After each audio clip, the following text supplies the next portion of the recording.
নবী আমাদের ঈমান, এটা মনে রাখবেন। আল্লাহর পরই রসুলের শান, রসুলের ইজ্জত, এটা মাথায় রাখবেন। নবীর সম্পর্কে যদি কুরুচিকর মন্তব্য করে, প্রতিবাদ আপনাকে একটা করতে হবে, জবান দিয়ে হলো প্রতিবাদ করতে হবে। তার থেকে ঘৃণা মনে করে তার থেকে সরে আসেন। প্রতিবাদের ধারা তিন রকম ভাবে, একটা হচ্ছে হাত দিয়ে, আর একটা হচ্ছে জবান দিয়ে, আর একটা ঘৃণা মনে করে সরে আসা। নবীর বিরুদ্ধে যদি কেউ কথা বলে, কোনো কথা চলবে না। আজ তো যে সমস্ত ফতোয়াবাজিরা ফতোয়া দিচ্ছে, রাসূলুল্লাহকে নিয়ে কুমন্তব্য করে, আমার তো মাথা গরম হয়ে যাচ্ছে। মনে মনে ভাবছি মারা তো ফরজ হয়ে যাচ্ছে। কি বলেন? মার তো ফরজ হয়ে যাচ্ছে। নবীর বিরুদ্ধে কথা বললে মার ফরজ হবে না? ফরজ। কারণ জিনাকে আল্লাহ রব্বুল আলামিন স্বয়ং নিজে ভালোবেসেছেন, তুই তাকে বিরোধিতা করার কে?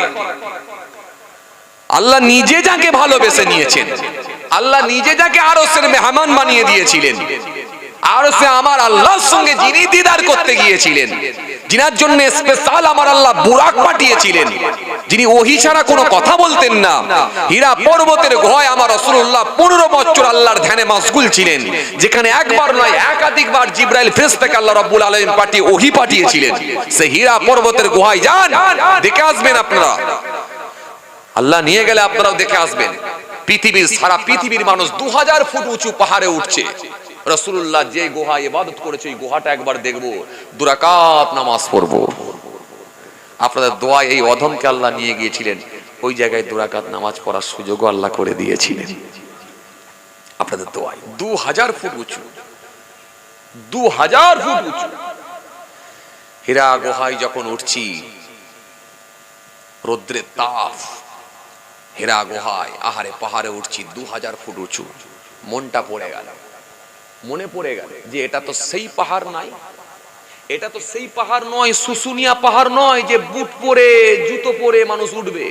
এটা শুশুনিয়া পাহাড় নয়, এটা পৃথিবীর অন্যান্য পাহাড় নয়, এটা হচ্ছে হীরা গুহা, হীরা পাহাড়। যে পাহাড়ে আমার রাসূলুল্লাহ সাল্লাল্লাহু আলাইহি সাল্লাম ওই গুহায় অবস্থান করেছিলেন, যে পাহাড়ে আমার আল্লাহ রাব্বুল আলামিন জিবরাইল ফেরেশতাকে পাঠিয়েছিলেন, জিবরাইলের কদম পড়েছিল, আমার রাসূলুল্লাহর কদম পড়েছে। যে পাহাড়ে মা খাদিজা রাদিয়াল্লাহু তাআলা আনহা আমার রাসূলুল্লাহর জন্য খাবার পৌঁছে দিতেন, ওই পাহাড়ে। এটা সেই পাহাড়, কত বরকতময় পাহাড়। এই পাহাড়ে জুতো করে উঠা মানে বেয়াদবি হয়ে যাবে। জুতোটা খুলে উঠলাম 2000 ফুট উঁচু, 2000 ফুট উঁচু পাহাড়ে উঠলাম। সেই পাহাড়ে গোটা পৃথিবীর মানুষ উঠছে, কিন্তু বড় দুঃখের সঙ্গে বলতে হয়, মানুষ চারিদিকে ঘুরে ঘুরে ঘুরে ঘুরে এই বেরিয়ে বেরিয়ে এমন একটা জায়গায় পৌঁছে গেছে, মানুষ ওখানেও যেন মনে হচ্ছে যেন পিকনিক করতে এসেছে, যেন মনে হচ্ছে বেড়াতে এসেছে। কথা বুঝতে পারছেন? কেউ বুট পরে, কেউ কোট পরে, কেউ জুতো পরে হরহর করে উপরে উঠে যাচ্ছে। এমনকি রাসূল করিম সাল্লাল্লাহু আলাইহি সাল্লাম যেই গুহার মধ্যে তিনি, আমার রাসূল করিম সাল্লাল্লাহু আলাইহি সাল্লাম যেখানে তিনি বসে আল্লাহর ধ্যানে মাশগুল ছিলেন, যেখানে সূরা আলাকের 5 আয়াত নাজিল হয়েছিল, ওই গুহার সামনে পর্যন্ত লোক জুতো পরে চলে যাচ্ছে। এটাই বড় আফসোস, বড় দুঃখ, অন্য কিছু নাই। সুতরাং এই বেয়াদবি হয়ে গেলে সব শেষ হয়ে যাবে। কেন? আদব করতে পারেনি বলে ইবলিস শয়তান হয়ে গিয়েছিল। কথা ঠিক কিনা? বেয়াদবি করার জন্য ইবলিস শয়তান হয়েছিল, আর আদব যারা করেছিল তারা আল্লাহর ওলি হয়ে গিয়েছিল। জি, যে কথা আমি বলতে বলতে চলে এলাম, কে? হযরত বিসার হাফি রাহমাতুল্লাহ আলাইহি কাগজের টুকরোটা খালি তুললেন, তুলে চুমা খেলেন, চোখে মুখে লাগালেন, লাগিয়ে মনে মনে ভাবলেন আল্লাহর নামে তাজিম করেছি।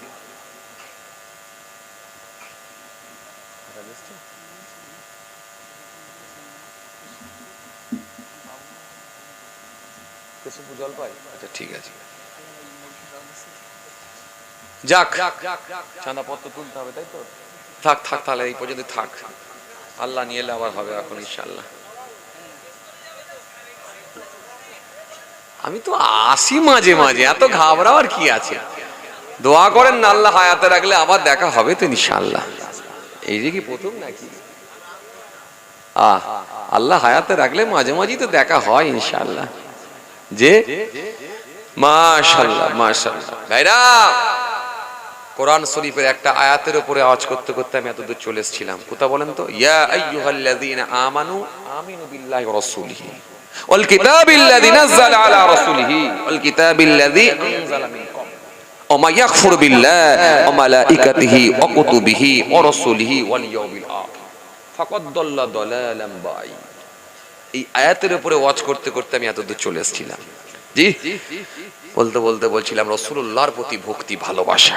নবী বললেন কি? সবথেকে বেশি ভালোবাসতে হবে আমাকে। কাকে? রাসূলুল্লাহকে। এটা আমাদের ঈমান। ঈমান, এই ঈমান, নবীর প্রতি ভালোবাসা, এটা আমাদের ঈমান। সুতরাং নবীর সামনে যারা দুশমনী করবে, নবীর বিরোধিতা যারা করবে, এদের থেকে আপনাকে দূরে থাকতে হবে। আজ যারা বলে নবীর মুখ দিয়ে দুর্গন্ধ বার হতো, আজ যারা বলে রাসূলুল্লাহ কিয়ামতের দিনে সাফাত করা দূরের কথা, নিজে পার হতে পারবে নাকি এটাই ঠিক নাই, নাউযুবিল্লাহ মিন যালিক, এদের থেকে দূরে থাকবেন। এদের বক্তৃতা শুনবেন না, এলাকায় ডাকবেন না, ডাকবেন না। এরা আপনার সূক্ষ্ম কথা বলে আপনার ঈমান আকীদা নষ্ট করে দিয়ে বেরিয়ে যাবে, বেরিয়ে যাবে। এজন্য আমি আপনাদের সামনে যে কথা বোঝাতে চাইছিলাম, বেয়াদবি করে ইবলিস শয়তান হয়েছে, আর আদম করে আল্লাহর ওলি হয়েছে। বিসার হাফি রহমাতুল্লাহ আলাইহি হুজুর যখন এক টুকরা কাগজের টুকরা তুললেন, তখন তিনি দেখতে পেলেন ওই কাগজের টুকরার উপরে আমার আল্লাহর পবিত্র নাম লেখা আছে। বিসার হাফি রহমাতুল্লাহ আলাইহি মনে মনে ভাবতে লাগলেন, হতে পারি আমি মদখোর, হতে পারি আমি একজন নেশাখোর, কিন্তু আমি আমার আল্লাহর নামটা ফেলে দিয়ে কেমন করে চলে যাই? এটা তো হতে পারে না। বেয়াদবি করলে ইবলিস শয়তান হয়েছে, আর আমি আদব না করলে আমি ধ্বংস হয়ে যাব। মুসলমানের বাচ্চা, আমি আল্লাহর নাম ফেলে কখনো এগিয়ে ফেলে যেতে পারি না। আল্লাহর নামটাকে চুমা খেলে, চুমা দিলেন, চুমা দিয়ে একটু মাথায় লাগালেন, আদব করলেন, আদব করে পকেটের মধ্যে ঢুকিয়ে দিলেন। মনে মনে ভাবলেন, আমি আল্লাহর নামে আদব করেছি, এবারে আমি যেতে পারি মদখানার দিকে। এই কথা মনে করে বিসার হাফি রাহমাতুল্লাহ আলাইহি টুক টুক টুক টুক টুক টুক করে মদখানার দিকে তিনি আগিয়ে চলে যাচ্ছেন। আবার তিনি মনে মনে ভাবলেন, পকেটের ভিতরে রেখেছি আল্লাহর নাম, যে কোনো মুহূর্তে পড়ে যেতে পারে, আমার তো একই জিনিস হয়ে যাবে। হুজুর থাকতে না পেরে বাজারের মধ্যে চলে গেলেন। বাজারের মধ্যে গিয়ে একটা মাদুলি কিনলেন।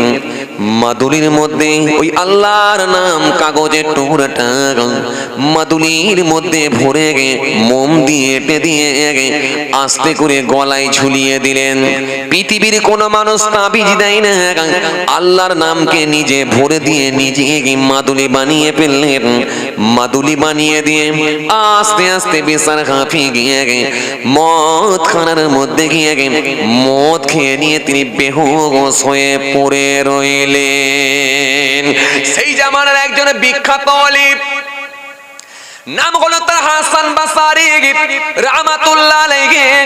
আপনারা নাম শুনেছেন হাসান বাসারি রাহমাতুল্লাহ আলাইহি। বাসারি একজন মানুষ ছিলেন, বিখ্যাত একজন আল্লাহর ওলি ছিলেন হযরত হাসান বাসারি রাহমাতুল্লাহ আলাইহি। তিনি এত বড় আল্লাহর মাহবুব বান্দা ছিলেন। এই রকম করে খোলা আকাশের নিচে পানির উপরে নামাজের মুসাল্লাখানা ছুঁড়ে দিতেন। নামাজের মুসাল্লাখানা পানির উপরে ছুঁড়ে দিয়ে হাসান বাসারি হুজুর নামাজের পাটিতে দাঁড়িয়ে পানির উপরে দাঁড়িয়ে দাঁড়িয়ে হুজুর আমার আল্লাহর নামাজ আদায় করে নিতেন, আল্লাহর হুকুম মানতেন। হাসান বাসারি রাহমাতুল্লাহ আলাইহি নামাজের পাটি বিছিয়ে দিয়ে ও তরুণীরা শুনে রাখেন, হুজুর আমার যখন নামাজ পড়বেন ওই সময় আপনাদের জানা আছে সেই জামানার একজন বিখ্যাত আল্লাহর ওলি বান্দি আম্মা জান রাবিয়া বাসারি রাহমাতুল্লাহ আলাইহা মস্ত বড় একজন আল্লাহর ওলি বান্দি ছিলেন, যে রাবিয়াকে আমার আল্লাহ তো ভালোবাসতেন, যে রাবিয়া আমার আল্লাহকে এত ভালোবাসতেন। ইবাদত করে করে আল্লাহর ওলি হওয়া যায়, ইবাদত করে করে আল্লাহর ওলি বান্দিও হওয়া যায়। সুতরাং নবীর দরজা বন্ধ কিন্তু ওলির দরজা খোলা। রাবিয়া বাসারি বলেছিলেন, ওস্তাদজি আপনি পানির ওপরে যদি পারেন তো আমি কি কিছু পারি না? নামাজের মুসাল্লাখানা নিয়ে এইরকম করে ছুড়ে দিলেন, খোলা আকাশের নিচে জমিনের উপরে হাওয়াতে নামাজের মুসাল্লা ভেসে উঠল। রাবিয়া বাসারি হাওয়াতে দাঁড়িয়ে দাঁড়িয়ে নামাজ পড়ে নিয়েছিলেন। এত বড় আল্লাহর ওলি বান্দি ছিলেন, যেটা আল্লাহ দরবারে বলতেন সেটাই কবুল হয়ে যেত। এই জন্য ইলমে লাদুন্নি যারা হাসিল করেছেন, আল্লাহ হাসিল যারা করে নিয়েছেন, যারা তাসাউফপন্থী মানুষ ছিলেন, আধ্যাত্মিক লাইনের যারা মানুষ ছিলেন, দীর্ঘদিন ধরে জিকির করে জিকির করে জিকির করে জিকির করে জিকির করে আল্লাহকে যারা খুশি করে ফেলেছেন, নামাজ পড়েছেন, তাহাজ্জুদ পড়েছেন, চাঁদ পড়েছেন, ইসরাক পড়েছেন, আল্লাহ আল্লাহ ছাড়া আর কিছুই যারা বোঝেন না, তাদের জবানের দোয়াটাকে আল্লাহ রাব্বুল আলামিন যেটা যা বলেছে আমার আল্লাহ তৎক্ষণাৎ তাদের জবানের দোয়া কবুল করেছে।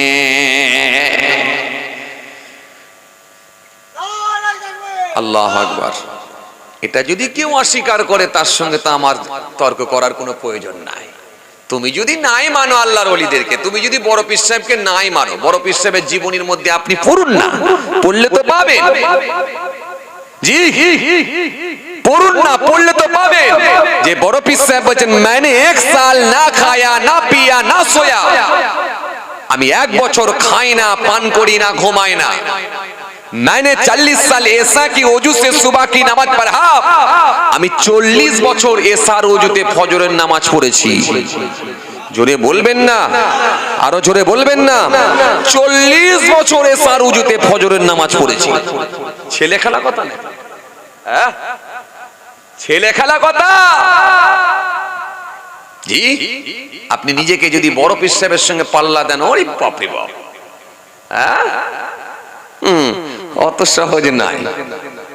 গায়ের পাশে যাওয়া যায়নি, নাম দিয়েছে আতর আলী, কাজ খুঁজে পাই না, দুটো চোখই দেখতে পাই না, নাম দিয়েছে নজর আলী। হয় না, হয় না। ইবাদত করে করে করে করে যারা আধ্যাত্মিক জগতের মানুষ ছিলেন, তাদের জবানের দোয়াটা আল্লাহ রাব্বুল আলামিন কবুল করতেন। এর জন্য শর্তটি হালাল খাদ্য ভক্ষণ করতে হবে। আপনি বড় বৌমা বন্ধন কোম্পানিতে নাম লিখিয়ে রেখেছে, কি বলেন, আর তার হাতের বেগুন ভাজা খাচ্ছেন আর জোহরের নামাজ পড়ছেন, দারুণ টেস্ট লাগছে, কি বলেন? হাই রে হাই, অত সহজ নয়।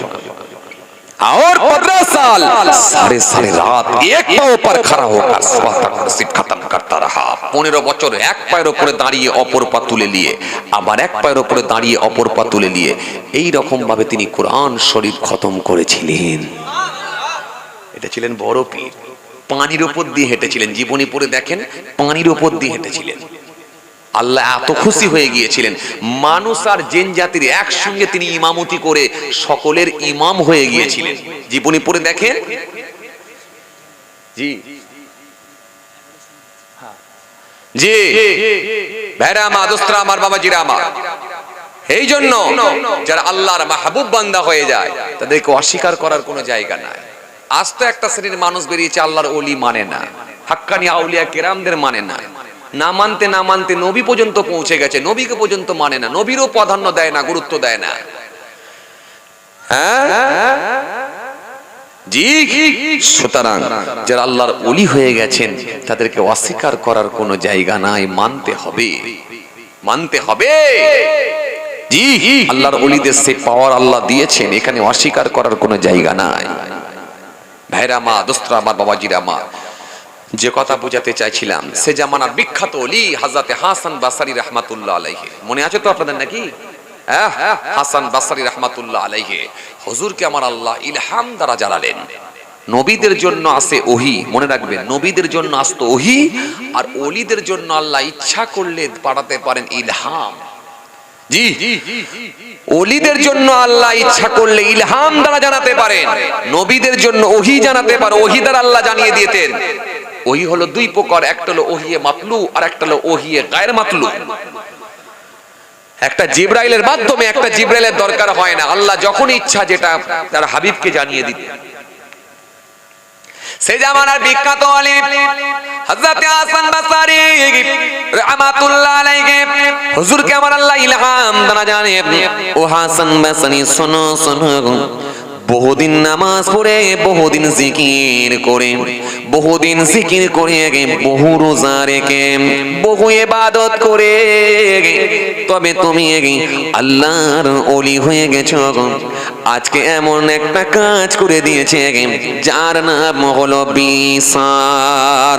সে নামাজ পড়েনি, সে নামাজ পড়তো না, দাঁড়িয়েও ছিল না, সে মস্ত বড় মাতাল, কিন্তু তার মনটা বড় ভালো ছিল।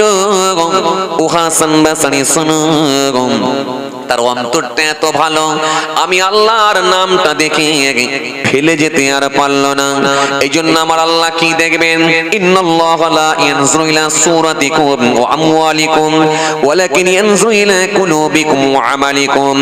ইন্নাল্লাহা নিশ্চয় আল্লাহ তাআলা লা ইয়ানজুরু, নাজার থেকে ইয়ানজুরু মুজারে সেগা, লা ইয়ানজুরু দেখবেন না, দেখবেন না, দেখবেন না, ইলা সূরাতিকুম সূরাত চেহারা আল্লাহ দেখবেন না, ফেস দেখবেন না, লোক দেখবেন না, গেটআপ দেখবেন না, লোক দেখবেন না, চেহারা দেখবেন না, গেটআপ দেখবেন না, দেখবেন কি ও আমওয়ালিকুম, তাদের মালও আল্লাহ দেখবেন না, কবিকে জমি এটা দেখবেন না, কটা বাড়ির মালিক এটা দেখবেন না, কটা মার্কেটের মালিক এটা দেখবেন না, দেখবেন না, চেহারাও দেখবেন না, মালও আল্লাহ দেখবেন না।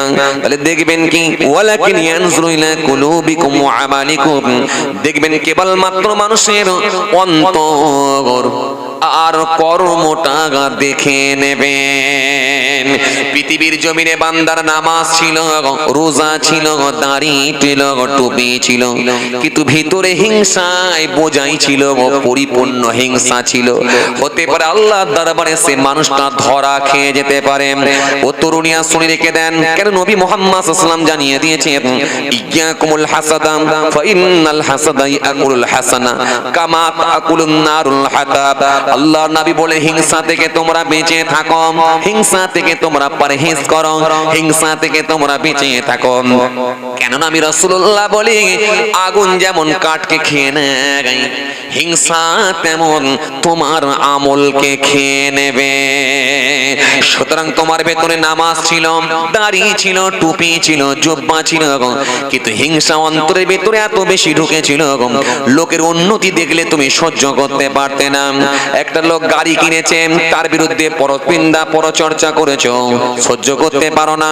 একটা লোক বাড়ি করেছে, তার বাড়ি দেখলে তোমার মাথা গরম হয়ে যেত, মাচাই বসলে সবসময় ওই মানুষটাকে নিয়ে ব্যস্ত হয়ে পড়তে, তোমার অন্তরে এত হিংসা ছিল। জোহরের নামাজও ছিল, পরিপূর্ণ হিংসাও ঢুকেছিল। হতে পারে কিয়ামতের ময়দানে যখন উঠবেন, আপনি দেখবেন আপনার আমলগুলো হয়তো ওই হিংসাই আপনার খেয়ে নিয়েছে, আমল সব খেয়ে নিয়ে ফাঁকা পুটলি নিয়ে সেই দিনে উঠবে। না জানি নাউজুবিল্লাহ, আল্লাহ না করেন, ধাক্কা মেরে সেদিনে আপনাকে জাহান্নামে দেয়া হতে পারে। এই জন্য এটা দেখবে আল্লাহ, কি দেখবে? এটা অন্তর, গোস্তের টুকরা আল্লাহ দেখবে। কি বুঝলেন? আজ পৃথিবীর জমিনে কে হিংসুক, যে কার মধ্যে অহমিকা ঢুকে আছে, কার মধ্যে রিয়া ঢুকে আছে, কার মধ্যে গীবত ঢুকে আছে, কার মধ্যে মিথ্যা ঢুকে আছে, কার মধ্যে সুদ ঢুকে আছে, কার মধ্যে ঘুষ ঢুকে আছে। বিশ্বাস করো, তুমি এগুলো ডিলিট মারো, তুমিও যদি স্বচ্ছভাবে ইবাদত করে জিকির করে আল্লাহকে রাজি করতে পারো, বড় পীরকে আল্লাহ যে সম্মান দিয়েছেন, তার জাবানের দোয়া আল্লাহ যেমন কবুল করেছেন, ইনশাআল্লাহ তোমার জাবানের দোয়া আল্লাহ কবুল করে নেবেন। খাজা সাহেবের দোয়া কবুল হলো, ওয়াইস কুরুনি হুজুরের জামানের দোয়া কবুল হলো, মুজাদ্দিদ আলফে সানি হুজুরের দোয়া কবুল হলো, ফুরফুরা পীর আবু বকর সিদ্দিক রাহমাতুল্লাহ আলাইহি দাদা হুজুরের দোয়া কবুল হলো, বড় হুজুরের দোয়া কবুল হলো, মেজলা হুজুরের দোয়া কবুল হলো, সেজে হুজুরের দোয়া কবুল হলো, ন হুজুরের দোয়া কবুল হলো, আশিকে রাসূল ছোট হুজুর কেবলার দোয়া কবুল হলো। তোমার দোয়া কবুল হবে না কেন? 20 বছর তো নামাজ পড়ছো, দোয়া কবুল হবে না কেন? নিশ্চয় হবে, কিন্তু খুঁজে বার করো সমস্যা কোন জায়গায়। খোঁজো কোন জায়গায় সমস্যা। দেখো দেখো তোমার ভেতরে হয় মিথ্যা ঢুকে আছে, নালে সুদ ঢুকে আছে, নালে ঘুষ ঢুকে আছে। তাহাজ্জুদের নামাজ পড়ছো, এখনো কিন্তু হুক মেরে কারেল্লি হাওয়া খাচ্ছো, কিছু একটা ঢুকে আছে, কিছু একটা ঢুকে আছে। আসরের নামাজ পড়ছো, কিন্তু বৌমা বন্ধন কোম্পানিতে নাম লিখিয়েছে, ওর হাতের বেগুন ভাজা খাচ্ছো, কিছু একটা ঢুকে আছে, ডিস্টার্ব আছে। ডিস্টার্ব আছে বলি তো কবুল হয় না, আর ডিস্টার্ব না থাকলে কবুল হয়ে যেত।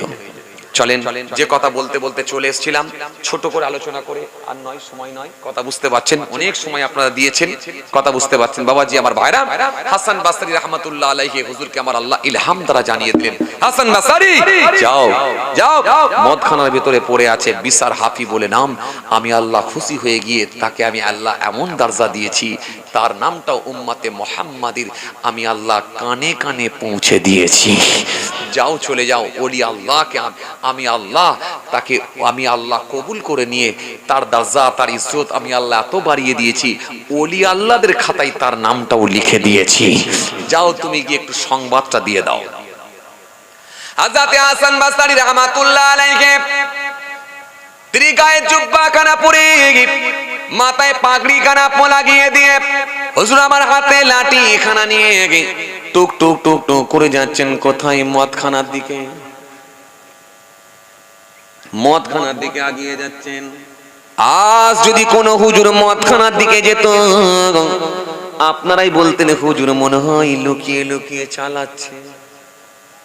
হুজুর মৌলভী স্টেজে উঠে লম্বা লম্বা আওয়াজ দেয়, আর পেছন দিকে তাকিয়ে দেখো লুকিয়ে লুকিয়ে চালায়।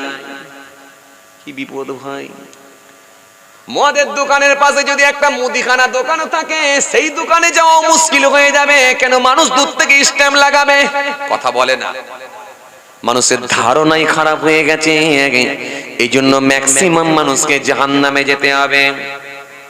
দরিয়া ধারে এক আল্লাহর ওলি বসে আছেন, হাতেতে একটা বোতল নিয়ে বসে আছেন, পাশে আর একটা মহিলা বসে আছেন। হঠাৎ করে দেখা যায় দূর থেকে কতগুলো মানুষ হেঁটে হেঁটে যাচ্ছে। ওই মানুষটার দিকে তাকিয়ে তাদের ধারণা এসে গেল, দেখ তোমরা বলো ওই মানুষটা খুব কামের লোক, বলো দেখো হাতেতে একটা বোতল আছে, নিশ্চয়ই সেটা শরাবের বোতল, মদের বোতল, আর পাশে একটা মহিলাকে নিয়ে বসে আছে, দেখো মেয়ে ছেলে নিয়ে বসে আছে, মদের বোতল নিয়ে বসে আছে, তোমরা কেমন করে ভালো লোক বলো? দেখো দেখো দেখো। এইরকম করে যখন তাদের মধ্যে আলোচনা চলছে, সমালোচনা চলছে, হঠাৎ করে দেখা যায় ওই নৌকা দরিয়ার ওপর দিয়ে একটা নৌকা যাচ্ছিল, নৌকাটা ডুবে গেল। যেই নৌকা ডুবছে, নৌকার উপর দিয়ে সব চিৎকার মারে, বাবারে মারে বলে চিৎকার মারে। দরিয়ার পারে গিয়ে সবাই দাঁড়িয়ে যায়, ওই মানুষগুলো দাঁড়িয়ে যায়, কেউ কিছু করতে পারলো না।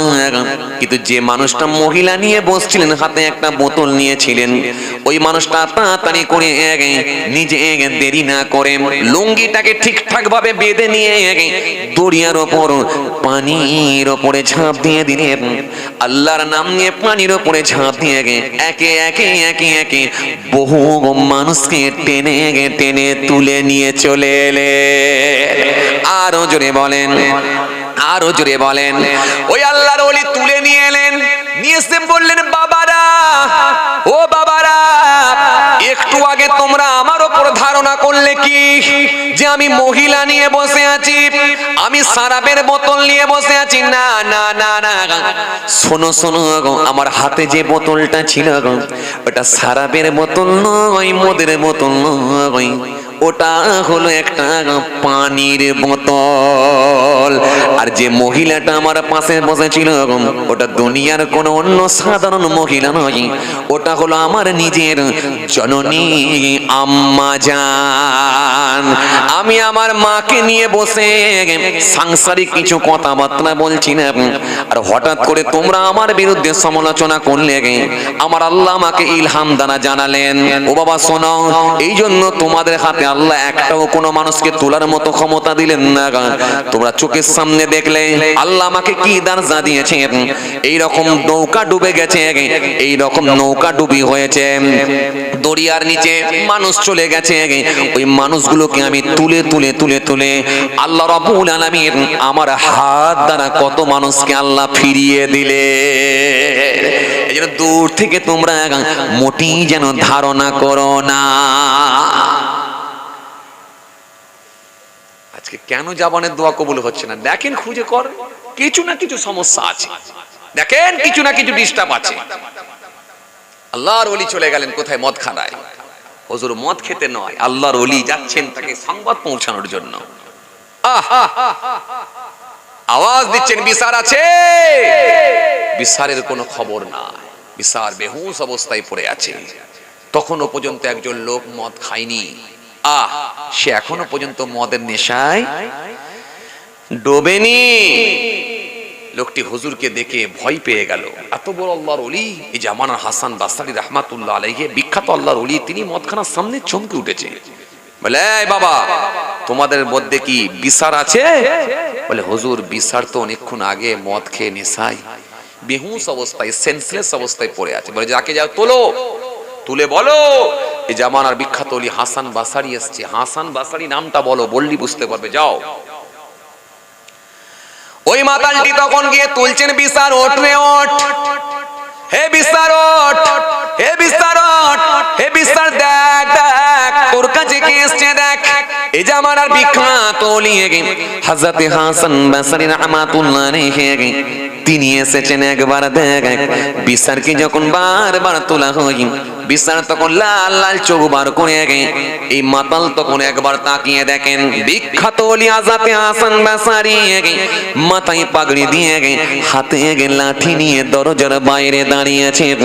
বিচার ভয় পেয়ে গেলেন, ও আল্লাহর ওলি, আপনি এত বড় মাহবুব বান্দা, কেন আমার খোঁজে কেন একবার এসেছেন বলেন?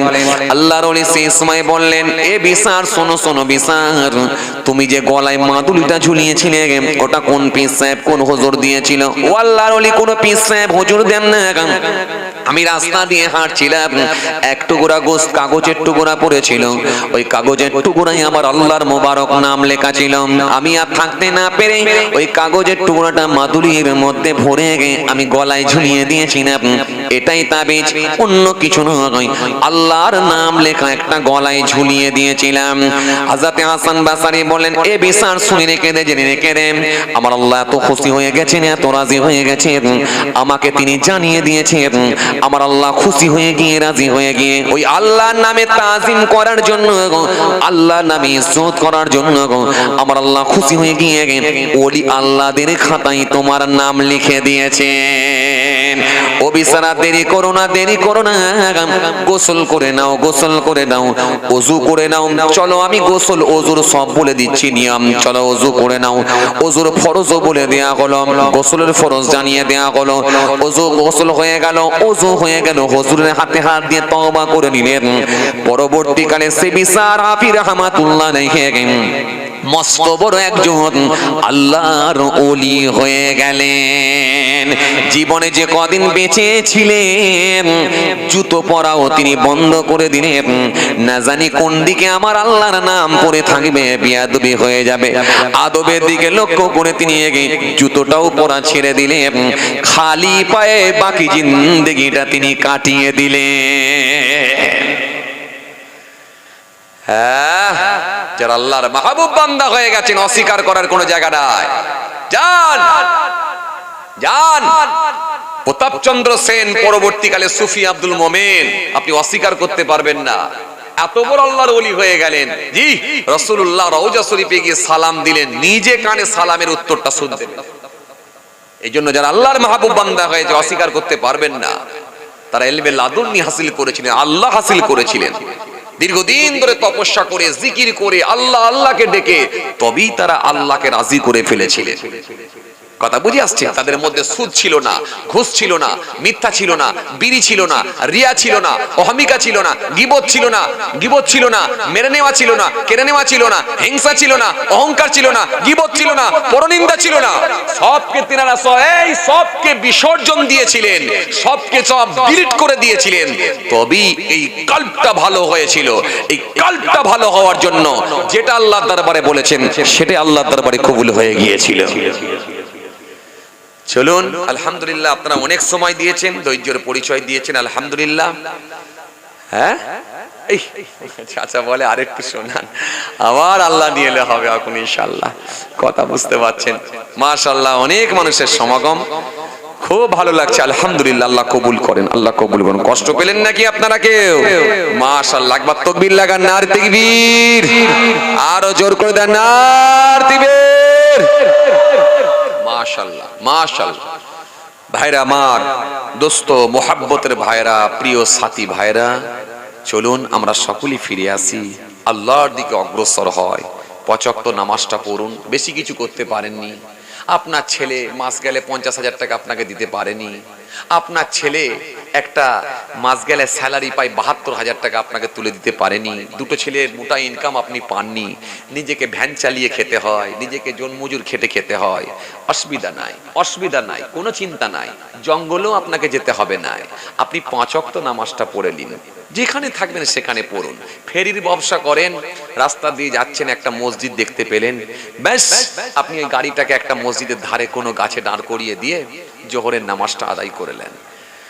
জোহরের নামাজটা আদায় করলেন, জোহরের নামাজটা পড়ে নিয়ে আবার সাইকেল নিয়ে বেরিয়ে যান। আল্লাহ যতটুকু মেলালো আবার আসেন। আসরের নামাজ রাস্তায় পেলেন, পড়লেন। মাগরিবের নামাজটা বাসায় পেলেন, পড়লেন। বিড়িটা ছেড়ে দেন, মিথ্যাটা ছেড়ে দেন, সুদটা ছেড়ে দেন, ঘুষটা ছেড়ে দেন, বন্ধনটা ছেড়ে দেন। আর ওই যে টাকা ইনকাম করেন ওর থেকে একটা অংশ টাকা কেটে লটারি মারতেন, ওটা ছেড়ে দেন। তাওয়াক্কুল আল্লাহর উপরে করুন, ভরসা আল্লাহর উপরে করুন। করে আপনি যদি এই রকম ভাবে ব্যবসা করতে পারেন, লিখে রেখে দেন, আল্লাহ রাজি হলে ইনশাআল্লাহ একদিন আল্লাহ রাব্বুল আলামিন আপনাকে ওলি আল্লাহ হিসাবে কবুল করে নিতে পারে। কিন্তু শর্ত একটা, কি? তা'মুরুনা বিল মা'রুফ ওয়া তানহাউনা আনিল মুনকার। যেমন এটা করবেন ওটা তেমন ছাড়বেন, ওটা ছেড়ে দিতে হবে, তাহলেই কাজ হবে ইনশাআল্লাহ। কথা বুঝে আসছে ভাইরা, মা, দোস্তরা আমার, বাবাজিরা আমার, ভুল বুঝবেন না, রাগ করবেন না। কেন? ওলি আল্লাহর দরজা খোলা। আর কে মানুষটা আমার আল্লাহর কাছে প্রিয় ব্যক্তি সেটা আমার আল্লাহই জানেন, দুনিয়ার কোনো মানুষ জানে না। এই যে আপনারা জোর করে আমাকে এই উঁচু চেয়ারটা দিলেন, ভাইজান বসেন, ভাইজান বসেন, ভাইজান বসেন। আমার হাফেজ সাহেব ভাইদিকেও দিয়েছেন, চেয়ার দিয়েছেন, স্টেজ দিয়েছেন, ভালোবেসে দিয়েছেন। যোগ্য মানুষের সম্মান দিতে হয়, এটা ইসলাম শিখিয়েছে। যোগ্য ব্যক্তি হাফেজ সাহেব আছে, মাদ্রাসা, এই মহল্লার ইমাম আমাদের কাছে সম্মানীয় ব্যক্তি, সম্মানীয় ব্যক্তির মর্যাদা দিতে হয়, এটা ইসলাম শিখিয়েছে। জি, তবে একটা কথা শোনেন, হাজী সাহেবকে দেখলে আমরা চেয়ার দিই, হাফেজ সাহেবকে দেখলে চেয়ার দিই, হ্যাঁ, সম্মানীয় ব্যক্তিকে দেখলে চেয়ার দেবো, কিন্তু মনে রাখবেন এই ভিতরে চলে যাবার পরে কিন্তু কোনো সম্মান কথা বলে না। এই ভিতরে চলে যাবার পরে কোনো উঁচু বংশ নিচু বংশ, বলো, উঁচু বংশ নিচু বংশ চলবে না। কে সম্মানীয় আর কে সম্মানীয় নয় সেটা আমার আল্লাহ ছাড়া কেউ জানে না। কেন? ওখানে আল্লাহ দেখবেন, ফামাইয়া আমাল মিসকালা যারাতিন খায়রান ইয়ারা ওয়া মাইয়া আমাল মিসকালা যারাতিন শাররান ইয়ারা। তা বলে কি আপনি হাফেজ সাহেবের কদর করবেন না? নিশ্চয়ই করবেন। হাফেজ সাহেবকে আল্লাহ রাব্বুল আলামিন দুনিয়া জমিনে সম্মানীয় ব্যক্তি করেছেন। আবার তার যদি আমল ঠিক থাকে, কোরআন যদি সেনাই থাকে, কবরে যাওয়ার পরও সম্মানীয় ব্যক্তি হিসাবে কবুল করে নিতে পারেন। কথা বুঝছেন না? বুঝছেন? আবার একটা হাজী সাহেবের দেখা যাবে দুনিয়ায় সম্মানীয় ব্যক্তি ছিল ঠিকই, কিন্তু তার মধ্যে নামাজ ছিল না ঠিকঠাক, তার মধ্যে বিড়ি ছিল, তার মধ্যে বন্ধন ছিল, সবকিছু ঢুকে যে আল্লাহ নারাজ হয়ে গেছেন। ভিতরে ঢোকা হয়ে যাবার পরে একটা ঠেলাওয়ালা, একটা মূলওয়ালা, এলাকার একটা সবজিওয়ালার দাম আল্লাহর দরবারে তার থেকে বেশি হয়ে যেতে পারে। কার প্রাধান্য আল্লাহ বেশি দেবে সেটা আল্লাহই জানেন, সুতরাং বান্দা কেউ জানে না। এই জন্য যতটা পারা যায় করতে হবে, যতটা পারা যায় করতে হবে। যেখানে থাকবেন সেখানেই করুন। জি, যেখানে থাকবেন সেখানেই করুন। আল টানতে গেছেন, রোল টানতে গেছেন, আলের মাথাতেই নামাজ পড়ুন। আমরা রাস্তায় যাই, লং লং প্রোগ্রামে যাই, বীরভূমে যাচ্ছি, মুর্শিদাবাদে যাচ্ছি, রাস্তার ধারে এমন জায়গায় পৌঁছে যাই যেখানে কোনো মসজিদও পাই না, গাড়িতেই বসে আমরা ওযু করে নামাজ পড়ে নিই। আমাদের গাড়িতে পানির বোতল থাকে 2 লিটার করে, বড় বড় পানির বোতল থাকে। কথা বুঝছেন? গাড়িতেই বসে নামাজ পড়ে নিতে হয়। রাস্তাঘাটে এমন পরিস্থিতি হয় নামারও পজিশন পাওয়া যায় না, এমন একটা এলাকায় পৌঁছে যায় যে এলাকায় নামলে হয়তো বিপদের সম্মুখীন হতে পারি, সেই জায়গায় গাড়ির গেট লাগিয়ে দিয়ে পেছনের সিটে হোক একটা জায়গায় বসে, আমাদের গাড়িতে আপনার কম্পাস থাকে, আমাদের গাড়িতে আপনার কি বলে নামাজের সময়সূচি আছে, সব আমাদের মোবাইলে করা আছে, আমরা দেখে নিয়ে ওইভাবে আমরা নামাজ আদায় করি। রাস্তার ধারে মসজিদ পেলে মসজিদ দাঁড়িয়ে নামাজ পড়ে নিই। এইভাবে পড়তে হবে আপনাকে, নামাজ ছাড়লে হবে না। কেন? ওটাই তো আপনার সাথে যাবে। সল্লু কামা রাআইতুমুনি উসাল্লি, রাসূল বলেছেন আমাকে যেমন নামাজ পড়তে দেখো ওটাই রকম নামাজ পড়ো। জি জি, ইন তানসুরুল্লাহ ইয়ানসুরকুম ওয়া ইউসাব্বিত আকদামাকুম, ইন্নাস সালাতা তানহা আনিল ফাহশাই ওয়াল মুনকার, নিশ্চয়ই নামাজ সমস্ত রকমের অশ্লীলতা খারাপ থেকে মানুষকে দূরে রাখবে।